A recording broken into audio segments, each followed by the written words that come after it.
One thing I have not done, I've never pretended to be a police officer, and I've never threatened a shootout with the police. Well, and now I have to respond to that. We are moving on, gentlemen. I have to respond to that. And you know what's so funny?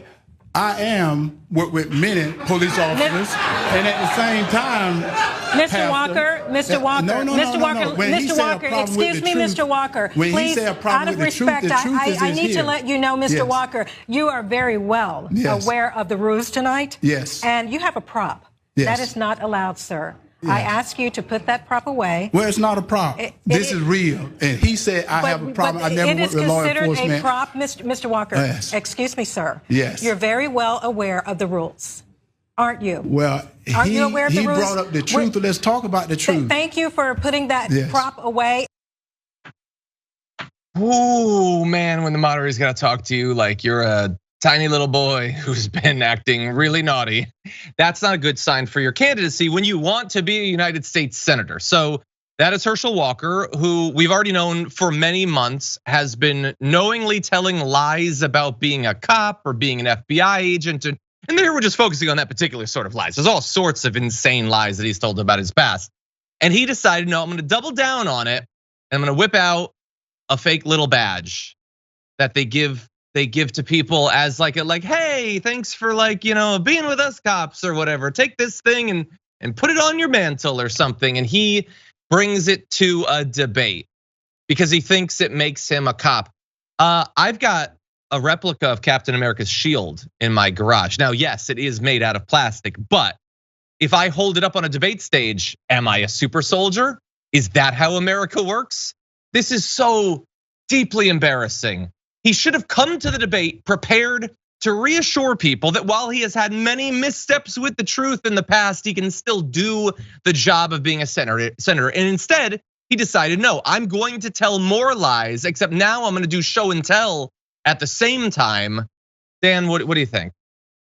It was one of my favorite moments of the debate. It got really heated in certain moments, and at least this was a debate that Herschel Walker attended. But yeah, the moment that he actually brought out the prop badge, I was thinking, how many people have actually tried to get hired off of their honorary degrees they've gotten from colleges? Because sometimes you get to speak and they'll give you an honorary degree for whatever. Like, how many people try to leave tips and bus tokens or whatever? Like, it's of that line. But what you're saying there, John, is something we unfortunately know about the Republican Party, which is that we're looking at how Herschel Walker will double down and continually lie.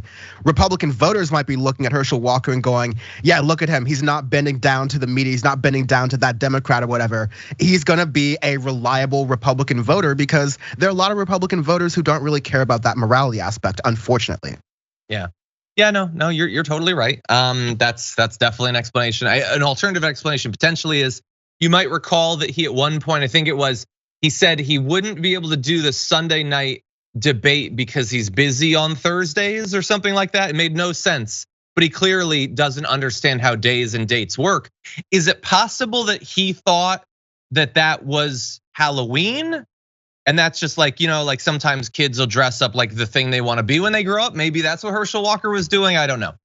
But anyway, as Brooke says in the chat, that is how America works, and it is. We're showing you this video. It is deeply embarrassing.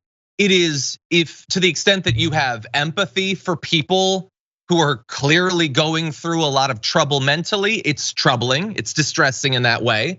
And then layered on top of that is the umbrella of this will have no effect whatsoever on Republican voters because why would it and how could it? Like considering all of they have been cramming his lies and insanity and incompetence down their maw for months and months and months. One little added after dinner mint of him whipping out, as people say, a Paw Patrol badge. Like how is that gonna, they've already accepted that in their view, he hired a hitman to commit a murder of a baby, and they're fine with that. So once they're fine with that, how is the badge thing possibly gonna get through. And honestly, to some extent, we're wasting our time, not just in a general sense, but in a very specific sense. Every single time we try to get through to these people to convince them that this is not a guy who can do the job, a job that is important and complicated, because at the end of the day, it isn't just that they don't care about him, they don't want competent people in government. They don't believe that government needs to or should function, and so they have no problem putting people in there who are just gonna be buffoonish placeholders. They're fine with that because he will deliver to them the only thing that they do want, which is telling insane lies about the trans community, trying to, in a general sense, own the libs, whatever. That is the only export the government is supposed to produce. And while Herschel Walker is working with 1.5 neurons, he can at least do that. Like totally, and you even think about the Republican strategy of, let's look at another candidate, Dr. Oz. We don't really care about this person, how they could represent a state. How Dr. Oz is the carpetbagger for Pennsylvania, right? We just want a reliable Republican vote. That's all we care about. We just want vessels for votes. And that's why it's important to highlight why the Democrats and Republicans, I hate both parties pretty extremely, but they're playing two different sets of politics. Republicans are playing a winner take all sort of strategy game where they just want reliable vessels for votes. Democrats, at least some of them, pretend to believe that, we want people who uphold values and principles, and if they're unbecoming of the office, we want them to step down because we're supposed to be better than the other side. But again, they're fighting war. Democrats are playing checkers. It's maddening. Yeah, no, 100%. You're totally right. The nature of the fight that it's winner take all. And I will also just very briefly, I'm not gonna waste a bunch of time, but I'm gonna remind people that never allow anyone to have you think that what politics is this side and this side, and they're gonna fight, okay? And then that's gonna determine what happens. That is not the situation. The people, the economic powers they represent already are in control, okay? This is the empire versus the rebellion. This is not equal forces determining the future. The future is set as of right now. We're trying to change the future, and anything that they can do that slows it down, that obfuscates things, that wastes time, that provides roadblocks, that is continued rule for them. That is not us not being able to accomplish what we want and they can't accomplish what they want, and man, it's just gridlock and nothing gets done. Nothing being done is everything they want done, and please never forget that.